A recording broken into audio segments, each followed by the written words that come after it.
My name is Jacqueline, and if you are hearing my story now, it is because betrayal has burned itself so deeply into my soul that silence is no longer an option. I once believed in loyalty and family, in the kind of love that could withstand storms. But storms are nothing compared to the venom of those you trust most. It was not the sea that nearly destroyed me, it was the man I married and the mother who birthed him. We had come to Spain on what I foolishly thought was a family vacation, a chance to breathe and repair the cracks in our marriage. The coastal air near Valencia smelled of salt and citrus, the Mediterranean glittering like glass under the unforgiving sun.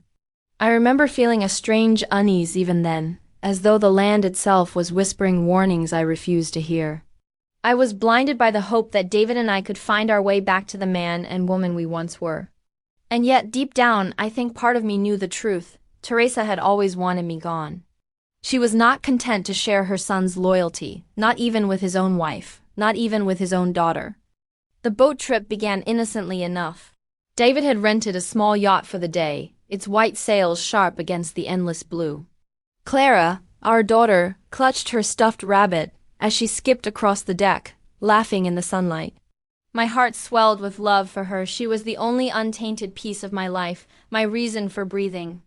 David smiled too, but it was the kind of smile that never reached his eyes anymore.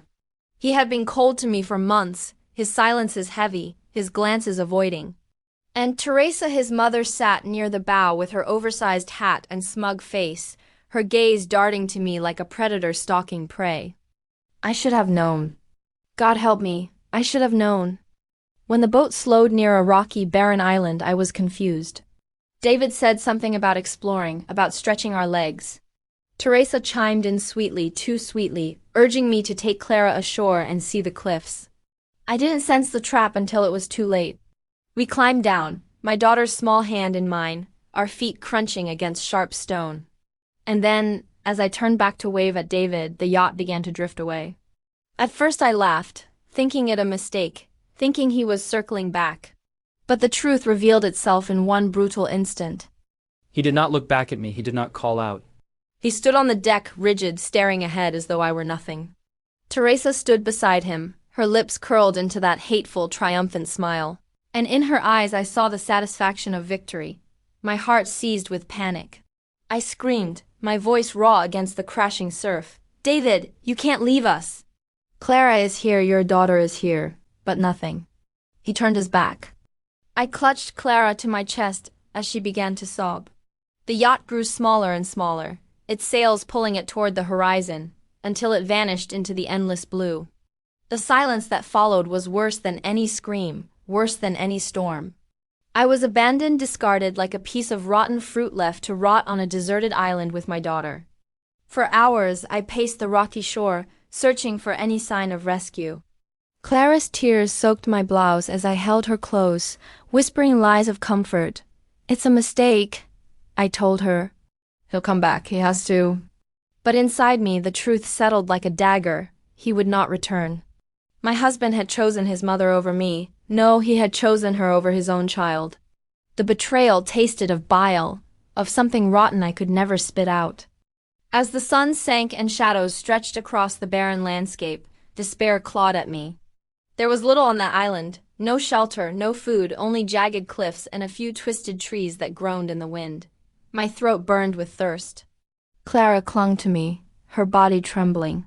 Every instinct screamed at me to collapse, to weep, to surrender. But then, in the depth of that darkness, something shifted. Rage, pure, unrelenting rage. It rose inside me like fire, hotter than the Spanish sun, burning away the last of my weakness. Betrayal had broken something inside me, but in its place, it forged steel. I would not allow Teresa to win. I would not allow David to erase me, to discard me as though I were meaningless. I held Clara's tiny hand and made a silent vow under the blood-red sky. We would survive. And not only would we survive, we would make them regret the day they turned their backs on us. That night, with Clara asleep against my chest, I stared into the black sea and let the fury consume me. I imagined tearing Teresa's smug smile from her face. I imagined watching David's empire crumble around him, his wealth reduced to ashes, his pride shattered. I did not dream of forgiveness. Forgiveness is a gift for the innocent. They were guilty. They deserved to suffer. I pressed my palm against the rough stone beneath me, grounding myself in the pain. The island would not be my grave. It would be my crucible.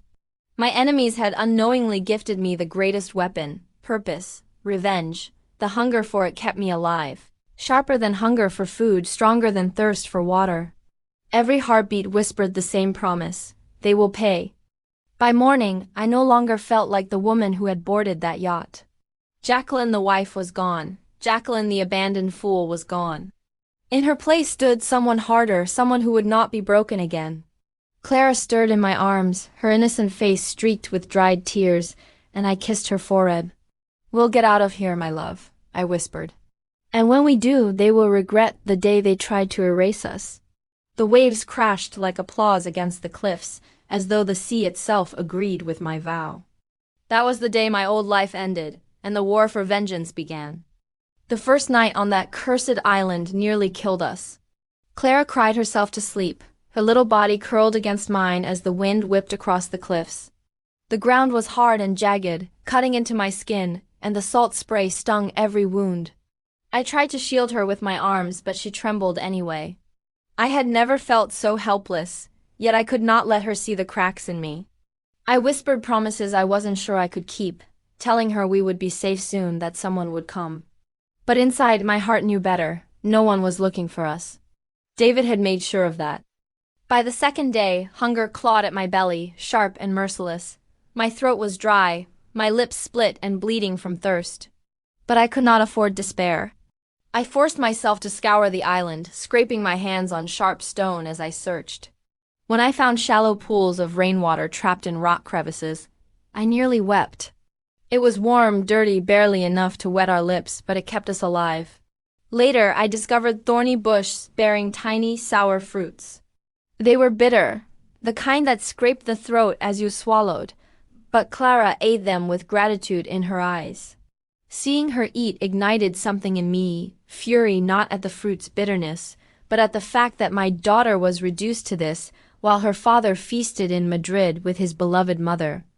On the third night, exhaustion weighed on me like chains. Clara whimpered in her sleep, murmuring for her father.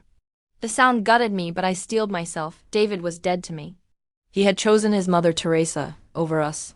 He had chosen betrayal. If Clara grew up without a father, then so be it, but she would grow up knowing her mother fought like a wolf to keep her alive. That was my promise. The fourth morning brought salvation. A boat appeared on the horizon, small but steady, a fisherman steering it toward the rocks. I ran to the edge of the shore, screaming until my voice was raw, waving with all the strength I had left. Clara clung to my waist, her tiny voice crying out too. The man saw us. He came closer, cautious but curious, until finally he threw down a rope and pulled us aboard. His name was Manuel, an old fisherman with weathered hands and kind eyes. He gave us real bread and water so cool it burned going down my throat. Clara devoured it greedily, crumbs spilling across her lap, and for the first time in days, I allowed myself to breathe. Manuel listened quietly as I explained, carefully omitting the betrayal. I told him only that my husband had abandoned us in anger, leaving us stranded. He shook his head in disgust, muttering under his breath about cowardly men. He brought us to Barcelona, and, as the city's skyline rose before me, I felt a strange mixture of relief and rage. Relief that Clara would sleep in a bed again. Rage that David and Teresa were likely dining on silver platters in Madrid, while I staggered ashore with nothing but a child and the will to survive. I sold the last pieces of jewelry I had managed to keep hidden, my wedding ring, a pair of earrings David had once bought me during a brief moment of affection, a thin bracelet my mother had given me before she passed. They fetched only $1,200, a pittance compared to what they were worth in memory. But it was enough to rent a small room in a crumbling house in the Gothic quarter. The plaster peeled from the walls, the pipes groaned, and the windows rattled in the wind, but it was shelter. It was ours. At night, as Clara slept, I sat by the flickering light of a candle and planned. Revenge took root in my heart like ivy, wrapping itself tighter with each breath I drew. I thought of David's hands on the yacht's wheel, steady as he sailed away from me. I thought of Teresa's smile, venomous and smug. Those images became fuel. They kept me awake when exhaustion pressed heavy on my eyelids. They sharpened my mind when despair threatened to drag me down. I began to track them from afar. News of David reached Barcelona easily enough: his business dealings, his dinners, his travels between Madrid and Seville. With Teresa always at his side, he flourished. They had bought a mansion in Madrid, marble floors polished until they shone, chandeliers glittering above their heads as though mocking the dim candlelight by which Clara and I ate our meager bread. I imagined those chandeliers crashing down upon them, their precious marble stained with spilled wine and fear. The knowledge that they lived in luxury while I scraped by on crumbs set my blood on fire. But hatred taught me patience. It whispered that to strike too soon was to waste the gift of pain. I needed to wait, to gather strength, to sharpen my blade in silence until the moment came to cut. Days in Barcelona were hard, but Clara gave me reason to push on.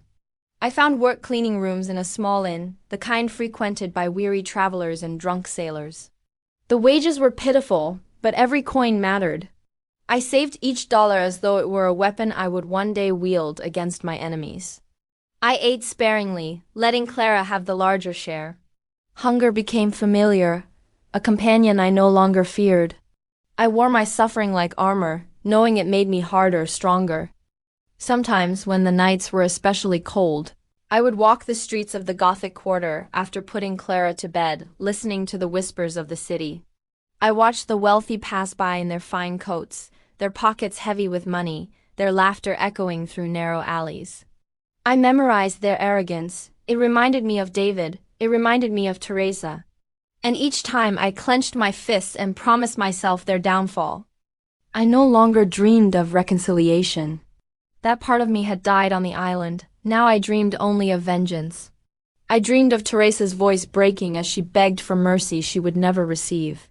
I dreamed of David watching everything he had built crumble to dust, his pride ground into the dirt, his name cursed instead of praised. I dreamed of standing above them, not as their victim but as their judge. Hatred, I discovered, is a teacher. It taught me how to wait. It taught me how to sharpen my silence into a weapon. And most of all, it taught me how to turn every dollar I earned, every tear I shed, every bruise I carried, into fuel for the fire that would one day consume them. This was no longer about survival. Survival was merely the beginning. What I wanted now was retribution. And I would have it, no matter how long it took. 2 years passed, though to me they felt more like 2 lifetimes. The woman who had once boarded that yacht with naive hope was dead. I had buried her on the island along with my tears. What rose in her place was harder, sharper, carved by survival and sharpened by hatred. Barcelona had been my forge. Every coin I earned, every humiliation I swallowed, every night I went hungry had become a hammer shaping me into something new. By the time Clara was 8, I had clawed my way into a better life. I no longer scrubbed floors or begged for scraps. Instead, I worked for Marc Delacroix, a French businessman whose dealings stretched from Spain to Canada and France. Marc was shrewd, but he trusted me more than anyone, perhaps because he sensed the steel in my spine. I kept his books, arranged his accounts, and learned the art of money, not just how to earn it, but how to hide it, how to move it, how to bleed a man dry without him realizing until it was too late. Knowledge is the sharpest weapon, sharper than knives, sharper than guns. Marc often paid me in pounds rather than dollars, and I hoarded them with religious devotion. By the end of 2 years, I had saved nearly £18,000, enough to keep Clara safe. Enough to rent homes in 2 cities if needed, enough to fund my revenge. And revenge was all that mattered now. I began to follow David's life again, carefully, silently, the way a hunter studies the movements of prey. Madrid had given him everything Barcelona had taken from me. He owned a mansion with marble floors, velvet curtains, and chandeliers dripping with crystal. He entertained clients with expensive wine and finer cigars, pretending to be a man of dignity when in truth he was nothing but a cowardly fraud. His business thrived, especially with investors from Canada and France, and in every report I read, his name was praised. But I knew him. I knew the rot under his polished surface, and I knew his greatest weakness: arrogance. He believed the past was dead, that I was buried somewhere beneath the sea. He thought me erased. That was his mistake. Teresa, too, had grown comfortable. She was often seen in the markets, gossiping with wealthy wives, her sharp tongue slicing reputations to ribbons. They said she was feared, admired, respected. I laughed when I heard it. If only they knew the kind of woman she really was, the kind who would abandon her son's wife and granddaughter to die, all for the thrill of control. She thought herself untouchable. She thought the power she wielded in Madrid's social circles made her queen. But queens fall too, and when they fall harder than anyone else. When the time came, I'd told Clara only that I had business to tend to. She was too young to understand the war raging inside me, too innocent to carry the weight of my vengeance. I left her in the care of a trusted friend in Barcelona, kissed her forehead, and boarded a train to Madrid. The city rose before me like a jewel wrapped in arrogance, grand boulevards lined with ornate buildings, the hum of wealth in every corner. Lights glittered, voices laughed, music spilled into the night. But I did not see beauty. I saw prey. I rented a small apartment across from their mansion.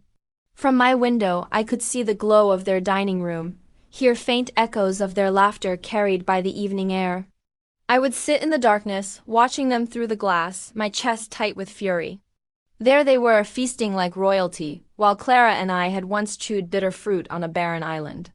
Every smile they shared was another wound, every laugh another scar. But instead of breaking me, those wounds hardened me further. I fed on them. They kept me awake, kept me sharp. Madrid pulsed with arrogance, but my heart was stone. I walked the streets, studied their routines, and mapped every detail of their lives.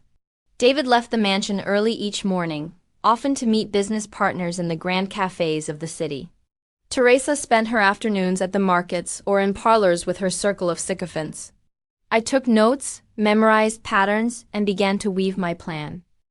Revenge is not a single strike, it is a symphony of destruction. To make it last, you must play every note with precision. My first step was infiltration. With Mark's connections, it was easy enough to gain knowledge of David's finances. I slipped through his accounts like smoke, learning which banks he used, where his money flowed, who he trusted. I discovered his taste for rare wines, the kind that cost thousands of dollars a bottle, and his tendency to brag when drunk. Bragging men are dangerous, but they are also predictable. Every day I drew closer, and with every detail I uncovered, my aggression grew sharper. I was not content with ruining his wealth alone. No, I wanted him broken. I wanted him to feel the kind of abandonment he had inflicted on me. I wanted Teresa's name to be spat like poison in the streets, her face lowered in shame. I remember one evening in particular. I stood by my window, the candlelight behind me casting my shadow against the wall. Across the street, the mansion glowed like a beacon. I saw them through the glass, raising their glasses in a toast, laughing. My fingernails dug into the windowsill until the wood cracked. "Enjoy it while you can," I whispered. "Every drop of wine you drink, every bite of food you eat, it's borrowed time. I am here, and I will take it all from you." The fury inside me was no longer just anger, it was power. It filled my veins, steadied my hands, sharpened my thoughts. I was no longer the Jacqueline who had been abandoned on that island. I was vengeance itself, waiting for the perfect moment to strike. And the moment was drawing closer. Revenge is not a single strike of lightning. It is a storm that builds, silent and relentless, until the skies themselves break open. For 2 years I had prepared the storm. I had waited in silence, sharpening my hatred into a blade. Now, finally, it was time to use it. My revenge did not roar at first, it whispered. It crept into David's life like smoke through cracks in the walls. With Mark's guidance, I falsified transactions, altered figures, and redirected funds. I knew the weaknesses in David's business because I had once helped him build it.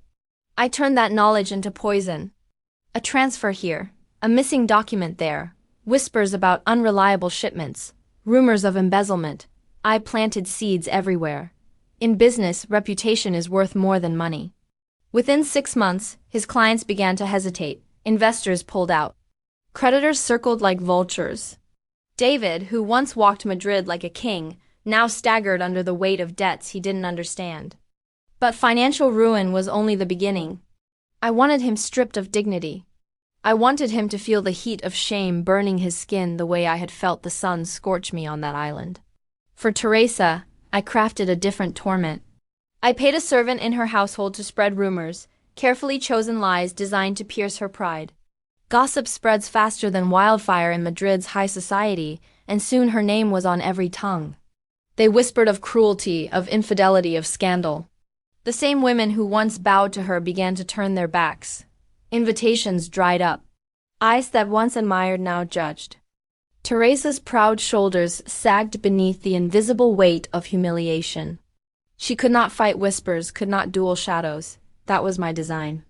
I wanted her destroyed not by a single blow but by 1,000 cuts, each one deeper than the last. I watched from my apartment as the mansion dimmed. Nights once filled with laughter now echoed with silence. The chandeliers I had seen glittering through their windows grew dark. The carriages stopped arriving. Their wine cellar, once overflowing, emptied bottle by bottle. And still, I waited. Finally the moment came. Their empire lay in ruins. David's business had collapsed under the weight of debt, lawsuits, and suspicion. Teresa's reputation was ashes, her friends vanished like smoke. They were hollow now, shells of who they had once been. That was when I decided to confront them face to face. Not for mercy, not for closure. For victory. I entered the house one evening, no longer the glowing palace I had once watched from afar. The grand door creaked open with little resistance, its hinges rusted from neglect. Inside, the marble floors were cracked, the curtains moth-eaten, the air stale with dust. It was as if the house itself reflected their downfall. I found them in the dining room, though the word dining seemed a cruel joke. The long table, once set with silver and crystal, was bare except for 2 chipped plates and a single candle burning weakly. David sat slumped in his chair, his face gaunt, his eyes hollow. Teresa was beside him, clutching her pearls though they hung loose against her thin chest. When they saw me, they froze. David's eyes widened as though he were staring at a ghost risen from the sea. Teresa gasped, her hand flying to her throat. "You," she whispered, her voice trembling. "Yes," I said, stepping into the light. My voice was steady, sharper than any blade. "Me, the woman you left to die, the wife you betrayed, the mother of the child you abandoned. I am here." David pushed back his chair as if to rise, but his body betrayed him, weak, trembling. "Jacqueline," he stammered, "we thought you were gone. We thought—" "Spare me your lies," I spat. "You didn't think, you knew. You left us on that island. You chose her over me, over your own daughter. And now, you will remember me every time you look at what you've lost." Teresa shook her head violently. "You don't understand, it wasn't—" "Don't speak," I snapped, and the venom in my voice silenced her instantly. "You don't get to explain. You don't get to excuse. You condemned us, and now you live condemned." David reached a trembling hand toward me, as though touch could undo years of betrayal. I stepped back, revulsion burning through me. "Do not touch me, you are nothing to me." Less than nothing, a coward hiding behind his mother's skirts. Look at you now, stripped of wealth, stripped of pride. Tell me, David, does the silence of this house remind you of the silence on that island? When you left me screaming, begging you to come back. His face crumpled. Tears welled in his eyes, but I felt nothing. Not pity, not sorrow. Only the satisfaction of seeing him broken. Teresa tried once more, her voice trembling. "Jacqueline, please. We regret." "Regret?" I cut her off with a laugh, sharp and cruel. "You regret only because you've been caught, because the world turned its back on you. But you will never know the kind of regret I tasted when I held my daughter on that island, wondering if she would die in my arms. You will never feel the sun scorch your skin as you search for drops of water, praying your child survives another day. No, your regret is nothing compared to mine. And that is why this is justice." I turned, walking toward the door. Behind me, the silence was heavy, broken only by their shallow breathing. I did not need to strike them down. Their destruction was already complete. I had taken everything from them: wealth, reputation, dignity. What remained was nothing but hollow shells, left to wither in the ruins of their own making. As I stepped into the night air, I felt no guilt. No hesitation, only triumph. Madrid streets stretched before me, alive with voices and music, but in my heart there was only stillness. The storm had broken, and I had won. When I returned to Barcelona, Clara looked at me with curious eyes. She was older now, wiser, but still innocent in ways I prayed she could remain. She asked me quietly, "Mama, do you regret what you did?" I pulled her close, kissed the top of her head, and whispered the only truth I had left: never. For vengeance is not weakness. Vengeance is survival sharpened into justice. And justice, when it is finally delivered, is the sweetest taste in the world.